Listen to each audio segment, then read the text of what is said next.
My name is Carter. I'm 29, and I lost everything because someone I trusted stole my name and wore it like armor. Just 3 months ago, I had a solid job, good credit, a clean life.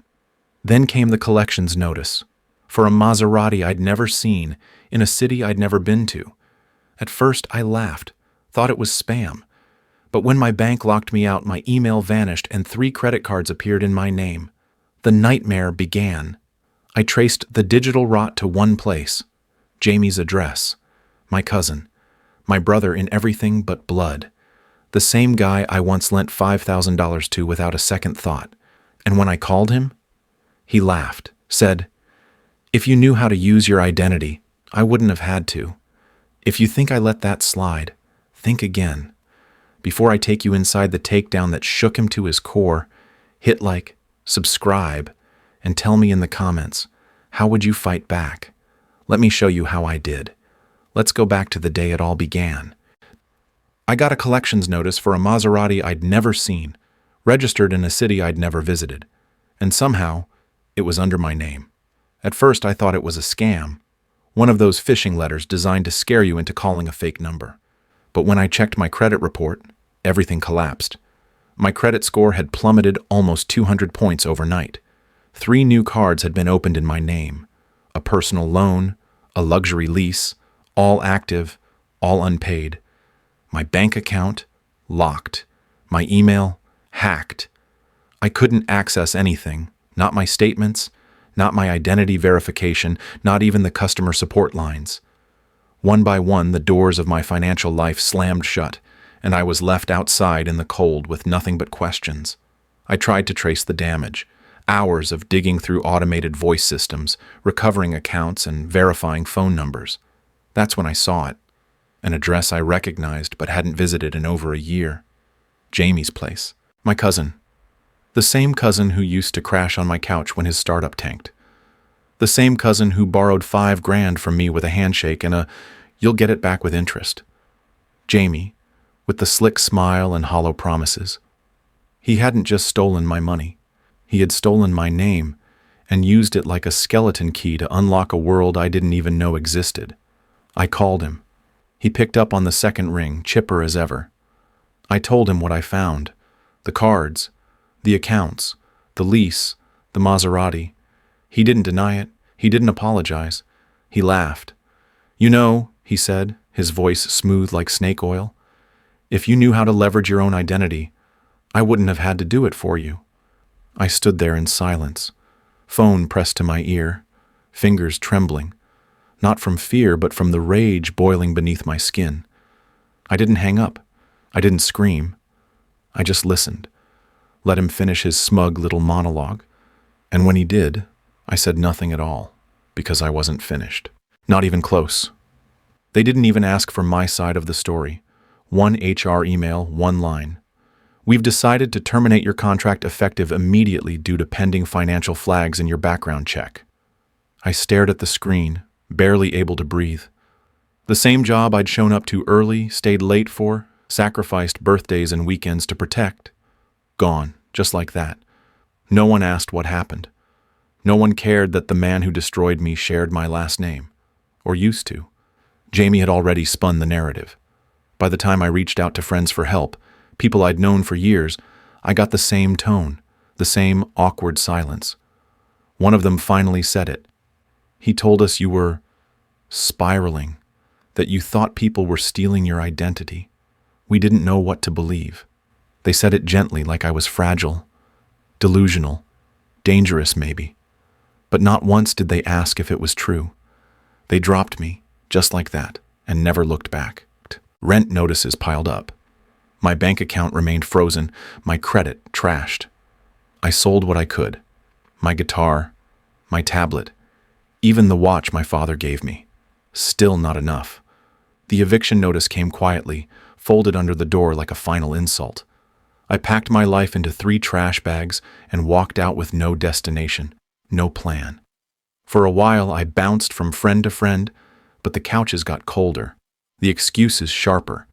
Eventually, I found a 24-hour internet cafe on the edge of town, sticky floors, cheap coffee, flickering monitors, and paid for time in cash. It was there, at 2 in the morning with tired eyes and a borrowed laptop, that I started digging. I used old emails, hidden caches, fragments of logins I remembered. I followed the trail, not back to my accounts, but deeper into something else. Jamie hadn't just stolen my identity. He'd used it to build something, a marketplace, an encrypted jungle of illegal exchanges. The name that came up again and again, embedded in dark chat logs and payment records, was Gridlock Market. That's when I knew. I wasn't just a victim of fraud. I was the loose thread in something far more elaborate. And if Jamie thought I was going to stay silent, invisible, erased, he had no idea who I really was. Not yet. Alone, discredited, erased. But have you ever hit rock bottom so hard, all that's left to do is rise? Don't go anywhere. This is where the real story begins. Ava didn't say anything at first, just stared at the screen while the files loaded, her expression tight, focused, jaw clenched. She had the same look on her face she used to get back in college when she cracked open a story no one else dared touch. "Your cousin's not just a thief," she finally said. "He's a damn architect.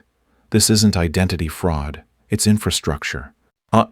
And then she showed me, page after page of logs, hidden transaction routes, layers of obfuscation running through crypto wallets and shell corporations, 4 layers deep, 2 offshore companies, all in my name. Jamie hadn't just stolen my credit. He'd buried himself inside my digital existence and built an empire on it. I asked her if we could take it to the police. She gave me a look that said more than words ever could. They'd need 6 months and a miracle to even begin to untangle this. But a public takedown? We might only need one broadcast, one moment of truth he can't walk away from. Her voice was calm, but I felt the sharpness in it. She wasn't talking about exposure. She was talking about detonation. And that's when something in me shifted. I stopped looking for sympathy. I stopped wishing for someone to fix it. Jamie wanted to erase me, but instead, he taught me how to rebuild. I started collecting everything. Every digital breadcrumb, every webcam frame, every chat room transcript he thought would stay hidden. There was one clip in particular, him on a private live stream, coaching his so-called distributors on how to spoof patient records, how to launder crypto into clean merchant accounts. He grinned through the whole thing like he was hosting a TED Talk. I didn't sleep much after that. I spent nights at Ava's studio, cross-checking timestamps, encrypting files, building the story layer by layer. We created a digital case file, codename OP Judgment, encrypted, mirrored, and set to auto-release if anything happened to either of us. Jamie thought I was done, thought I was broken, but he made one fatal mistake. He left me breathing, and I wasn't confused, I wasn't delusional, and I damn sure wasn't dead. I wasn't just rebuilding, I was planning war. But here's the twist. I didn't need weapons. I had proof. And soon, the whole world would see it too. Ava got him the slot, Tech Giants Under 30. A glitzy livestream show known for glorifying 20-something disruptors with clean branding and slick sound bites. Jamie had been angling for it for months, his startup finally getting mainstream attention. He was going on as a guest to talk about his supposed cybersecurity software, the one that was allegedly revolutionizing data privacy. The irony nearly choked me. We didn't ask for much. Just one thing. Ava sent a single encrypted message to the producer. "Give him a mic. We'll take care of the rest." No drama, no threats, just an offer too tempting to refuse, a chance to be part of something viral, something headline-worthy. They bit. Meanwhile, I was doing my part, behind the scenes, quiet and methodical. I sent 2 sealed envelopes and 1 digital file to the federal authorities, 1 to the IRS, 1 to the FTC, and a dossier of my cousin's complete financial shell game. Fake names, offshore accounts, black market logins, and enough evidence to burn a hole through his entire operation. I time-stamped the delivery, 5 minutes after Jamie went live. I didn't want him arrested before the lights came on. No, I wanted the cameras rolling when it all fell apart. That was the whole point. I didn't need to confront him. I didn't need to shout or show up in person. I just needed the truth to be loud enough to speak without me. He thought he was untouchable, that he could walk onto that stage, flash his stolen smile, and spin his web of lies one more time. What he didn't know was that every word he said would be undercut by the evidence already on its way to the right hands. The lights he craved? They were about to incinerate him. Ava turned to me as we finalized the backup release package, one last safeguard in case someone tried to shut it all down early. I asked her if she wanted the headline. She grinned. "No," she said. "I want to go biblical." And I smiled back, because so did I. Think he still had the upper hand? Think again. Because what happened next was live, unfiltered, and broadcast to millions. And you don't want to miss a second of it. Jamie walked onto the stage like he owned the network. Tailored navy blazer sharp as a blade, white teeth catching every spotlight, that signature honey blonde hair slicked into perfection.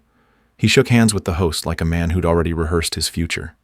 He started talking about innovation, digital security, disrupting outdated systems, the usual tech-flavored word salad, but the audience loved it. The chat was flooded with hearts and praise. He looked right into the camera and smiled like the world owed him applause. What he didn't see was Ava sitting in the control booth, fingers poised over her tablet, waiting for the cue. At exactly 17 minutes in, the host tilted his head, held up a finger, and interrupted. "Jamie, before we wrap," he said, casually like it was an afterthought, "there's been a lot of buzz online, and someone sent in a question we thought you might like to address.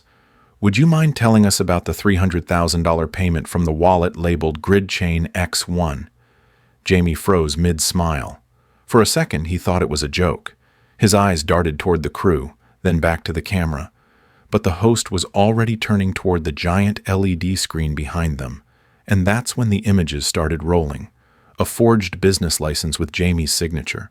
A screenshot of a dummy corporation with my name listed as CEO. A clip, low-res but clear, of Jamie inspecting a shipment of fake credit cards, his face lit by the glow of a warehouse camera. Every artifact we had collected over months, pieced together in a seamless, brutal cascade. He stammered, tried to talk, tried to joke. But his voice cracked, and his smile twitched under the weight of sweat forming at his temples. His palms moved to his blazer buttons like he was suffocating in that designer fabric. I don't know what this is," he muttered. "This isn't... Someone's clearly... This has to be..." The host didn't blink. He turned to face the camera.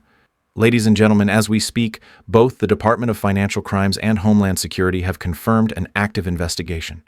The camera panned wide just in time to catch the studio door swinging open. 2 federal officers entered, quiet, professional, unshakable. And Jamie? He didn't speak again. He didn't move. He went silent. That was justice in real time. But stay with me, because the most poetic part wasn't what they saw on screen. It was what I did next when the cameras were off. I didn't need to scream. I didn't need to show up at Jamie's sentencing or send him a letter from the other side of the glass. I just needed one quiet URL, gridlockmarket.io, the same domain Jamie once used to peddle stolen identities, fake cards, medical data scraped from breach forums. I bought it the same week the government froze his offshore assets. He never saw it coming. One day it was part of his empire, buried behind 5 proxies and a wall of encryption. The next, it was mine. Clean, rebranded, reborn. I turned it into a digital warning system, an identity breach tracker open to the public. Victims could search leaked records, get notified of suspicious activity, and report fraud. Every page carried one simple tagline burned into the banner: once stolen, now protected. The site went viral in 2 days, featured on tech blogs, picked up by journalists, reshared by cybersecurity activists who'd never even heard my name. But the moment that sealed it was the invitation, a slot at CyberTruth 2025, a panel on digital justice and reclaiming identity. The exact event Jamie had fantasized about speaking at for years.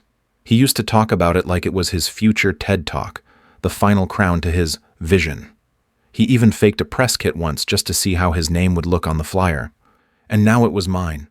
I didn't say yes immediately. But when I did, I kept it simple. I walked on stage in the same scuffed boots I wore the day I lost everything. I shared my story. piece by piece, not for drama, but for truth. For the people like me who'd had their names stolen, their accounts drained, and their dignity dismissed. And when someone in the crowd asked if Jamie would be watching, I just smiled. Jamie wanted fame, I said. I gave it to him, just not in the way he expected. You've seen him fall. Now, let me show you how I stood back up, not with a bang, but with peace. And trust me, that peace, it was the loudest victory of all. My name is mine again. It took months, court hearings, sworn affidavits, forensic accountants. But eventually, the banks called it what it was: fraud, not carelessness, not mismanagement, theft, and the thief had a name: Jamie Carter. Federal prison, 12 counts, no chance of parole before 30. His sentence was read out in the same courtroom where my lawyer first said, "My client is not the criminal here. He is the evidence." The day the final judgment came through, my credit score didn't magically rise, my inbox didn't clear, but something deeper shifted. For the first time in nearly a year, I opened my banking app, and it worked. There was money in the account. Not much, but it was mine, clean, untouched. The restitution didn't come in a giant lump sum. It trickled in, small reimbursements, apologies wrapped in policy language, interest adjusted like a nod of guilt. The damage Jamie had done couldn't be reversed overnight, but it could be named, and that was everything. I started sleeping with the windows open again. Then one day, I got an email from an organization I hadn't heard of before, Digital Victims Alliance. Someone from their outreach team had followed my story after the broadcast went viral. They weren't offering a spotlight, just a conversation. A few weeks later, they asked if I'd join as a consultant. Not to relive what happened, but to help prevent it from happening to someone else. I didn't say yes immediately. I read the email again and again, my hand resting on the mug of tea that had gone cold. And then I wrote back, "Let's talk. Now, every Wednesday morning, I post something to the blog. Short, direct, sometimes angry. How to spot phishing chains that look like your bank. What synthetic identity really means. Why your birth date doesn't belong on Facebook. I don't scream anymore. I just explain. And people listen. Last week I got a message from my niece, Jamie's little sister. We hadn't spoken in almost a year. She didn't defend him. She didn't even mention his name. Just wrote, "He used to say you were a burden, but now the world calls you a hero." I cried after reading it. Not the loud kind, just a quiet, stinging wave that rolled through my chest and loosened something I didn't know I'd been holding. These days my life is small in the best way. I wake early. I water the plants on the windowsill. Basil, mint, a stubborn little hibiscus that refuses to bloom but keeps reaching for the sun.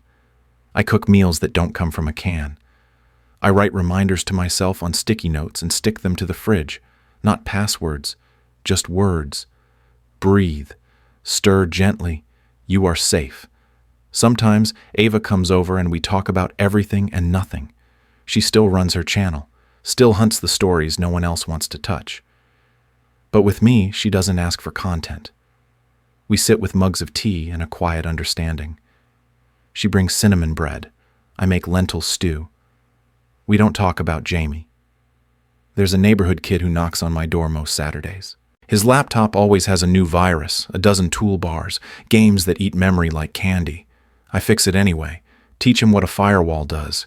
He listens like I'm casting spells. Every now and then I check the site, gridlockmarket.io. It still stands, but it's not what it was. Now it's a shield, a warning, a place for others to say, "This happened to me too," and be heard. I've stopped asking why Jamie did it. That question no longer haunts me. It just echoes and fades. There's a peace in that. Today, I stood by the stove and made ginger tea. The kettle whistled softly as light streamed through the blinds, striping the kitchen tiles in pale gold. I took a sip, closed my eyes, and breathed deep. For the first time in months, I didn't feel like I was trying to outrun anything.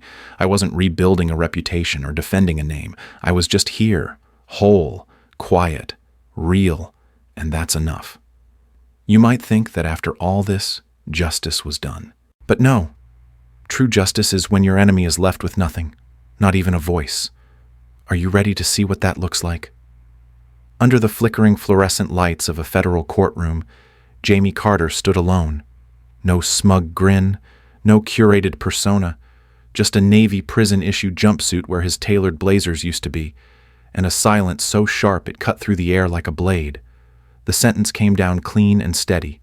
11 years in federal prison, all assets seized, full restitution mandated, plus supervised monitoring upon release. But it wasn't the years that crushed him. It was the words that followed.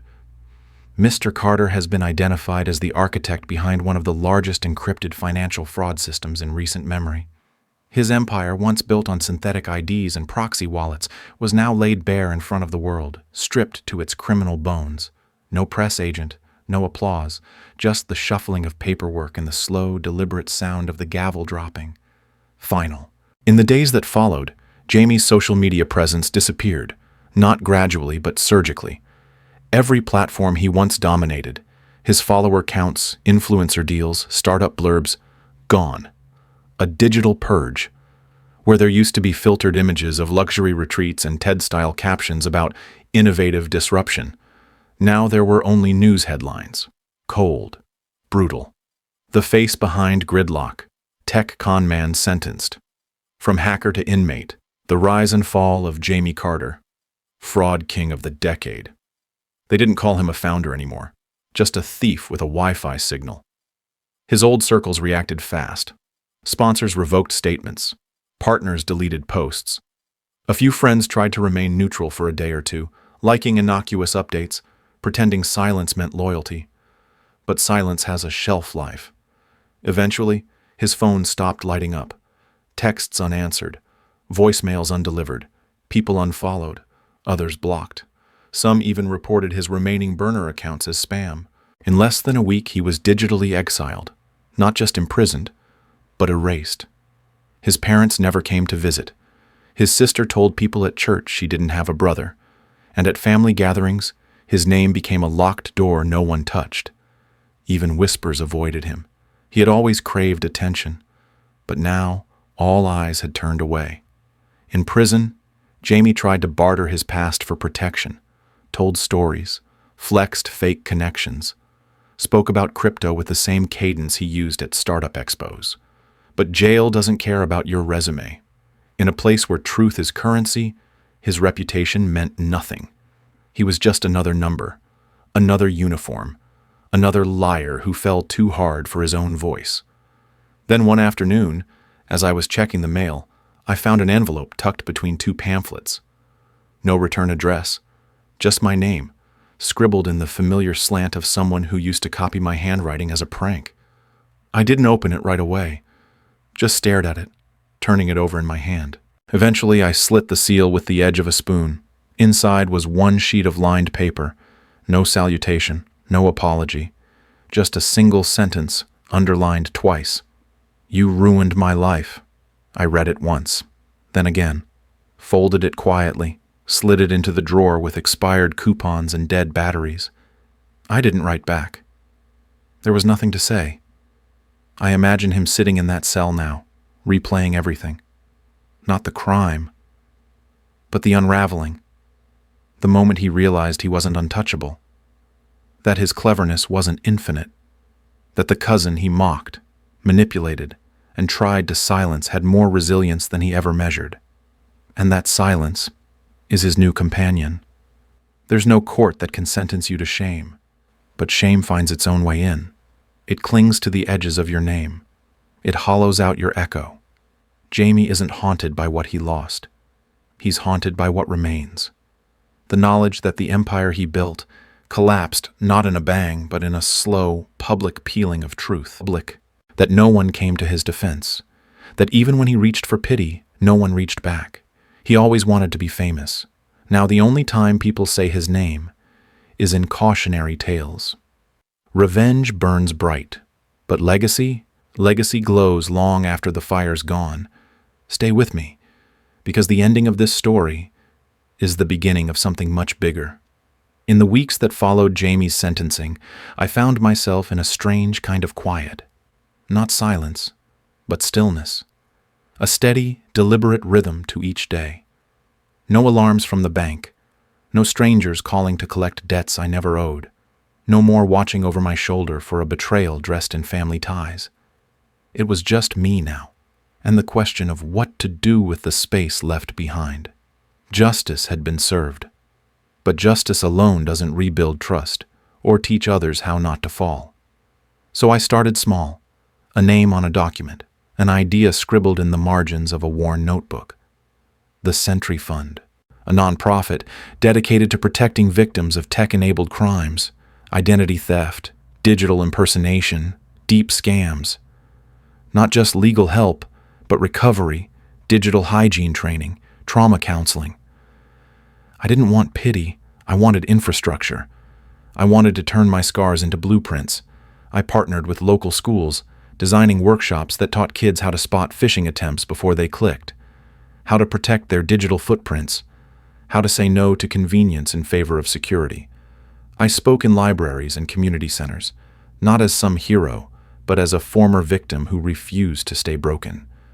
We built online toolkits. We translated every guide into 3 languages. We made sure no one else would have to feel as alone as I once did, huddled in a rented internet cafe at 2 a.m., trying to prove I still existed. I didn't chase the spotlight, but it found me anyway.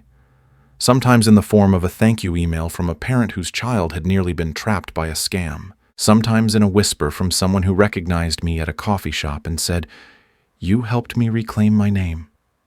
And sometimes, just in the knowledge that the same systems Jamie used to destroy now had one less blind spot, because I built the mirror he never thought anyone would hold up. One evening, after wrapping up a virtual session with a high school on the other side of the country, I closed my laptop and poured myself a cup of tea.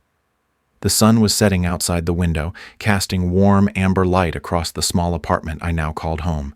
I wasn't rich, I wasn't famous, but I was whole, free, reclaimed.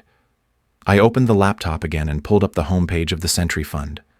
There it was, clean and simple, a shield logo in blue and silver, underlined by one sentence that meant more to me than any court verdict ever could.